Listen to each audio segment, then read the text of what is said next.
morning. On behalf of my mom and dad, Tracy and Jason, we would like to thank you all for coming to celebrate the great life of Steve Meyer. We knew there would be a lot of people paying their respects, but we've been overwhelmed by the sheer number of people who have reached out to offer their condolences, love, and support. Surrounding us today with your care and love is deeply comforting, and we have all been grateful for the support that you've all showed Steve over the years. But these last couple of days have clearly made us aware that Steve gave back, touched all of our lives, probably more than we touched his. I used to think to myself about my brother being, quote, normal, able-bodied, free of limitations. What would he be like? What sports would he have excelled at in high school? What college would he have gone to? Would he have been married with kids? But if that were the case and all those things actually happened, he would not have been the guy that we all grew to know and love. The one with the bright eyes, the huge infectious smile, and the spirit that could light up a room. Everyone is familiar with the iconic saying that Notre Dame displays in the locker room: play like a champion. Steve played like a champion every day.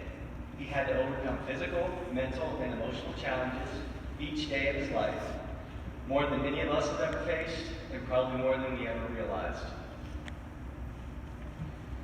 In his own way, Steve was a great role model. With his positive attitude, his dedication and enthusiasm for his work, his unwavering support for Catholic Central sports, and most of all, his love for friends and family. He never disappointed.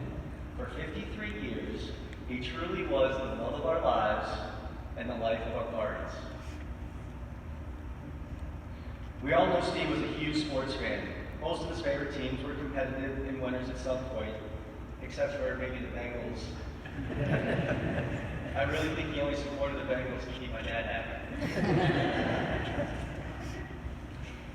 He not only liked to watch sports, he played sports. He was an athlete. In his early years, he honed his athletic abilities after school right here in this neighborhood, or up at the Knights of Columbus 3737 Hall with all of our friends, playing whatever sport was in season. As he grew older, he focused on bowling, basketball, and track and field, and he excelled in all three. I remember being part of Steve's bowling team with Chris and Pat Symington.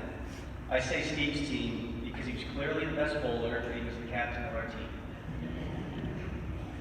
When it came time to basketball, he had a lights-out jump shot, and he led town and country to many victories. However, his most successful athletic achievements were reserved for track and field. He looked forward to Special Olympics every year, and he did not disappoint. His overall medal count would make Usain Bolt, Caitlyn Jenner, and Carl Lewis jealous. He loved music, and he loved to dance. His favorite songs were Gloria and My Girl. Thanks to some very cool uncles, Steve on many occasions had the opportunity for sing-alongs on our front porch, at his over-the-top birthday parties, or on stage with the band. One of my favorite music memories was Steve singing My Girl to my sister Tracy at her wedding.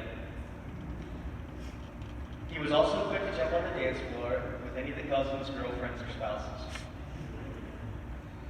He was a hard worker. He never wanted to miss a day of work, even if he wasn't feeling well. Because he was so passionate and committed to his job, my college buddies would often tease Dad that Steve was the real breadwinner in the family. Each year, Steve would invite his niece and nephews to his workplace at TAC. He always liked to show off his company. He would give them a tour and a long tutorial of how he did his job that he was so proud of. Other than mashed potatoes, there is nothing that made Steve happier than his interaction with friends at Catholic Central. It started with my brother Jason. Steve became a fixture on the sidelines and looked forward to every football and basketball season. I think it's remarkable how every player and every coach, for so many seasons, for so many years, were so welcoming and treated Steve with the utmost respect and support. The respect and support went both ways, and ultimately resulted in Steve being awarded a Catholic Central green jacket, the same worn by my father, grandfather. It was undoubtedly his finest and proudest moment. When Steve's health still allowed, he loved to travel. His favorite destinations were Disney World, the East Coast, and Colorado. He loved traveling and spending time with the second set of parents, Rich and Sue Whalen. Steve truly gave us an appreciation of what family is really about. I sometimes find it interesting that those with Down syndrome are referred to as special needs. From my perspective, the special needs are really on our side of the equation.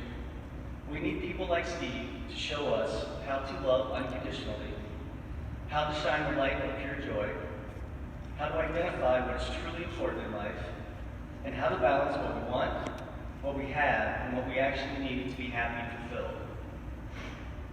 It's amazing. As amazing as Steve was, part of what made him outgoing and active was to support the family of his parents, family, and friends.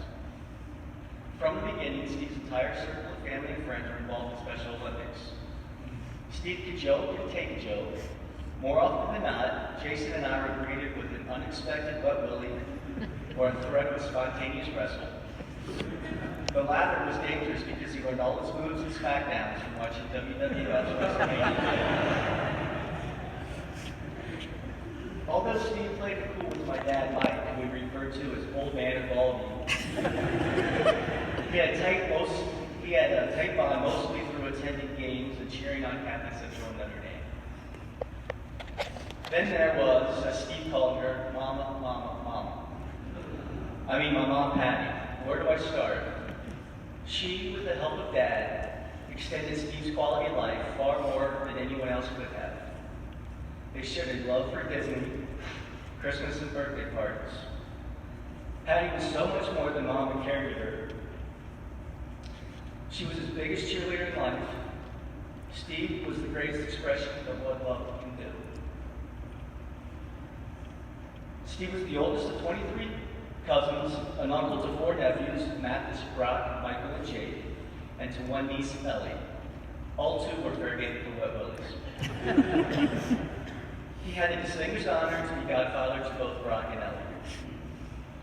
If there is a universal resemblance of Steve for me, it's probably that Steve thing, as we called it. He had this move he would do with his hands and arms when he got excited.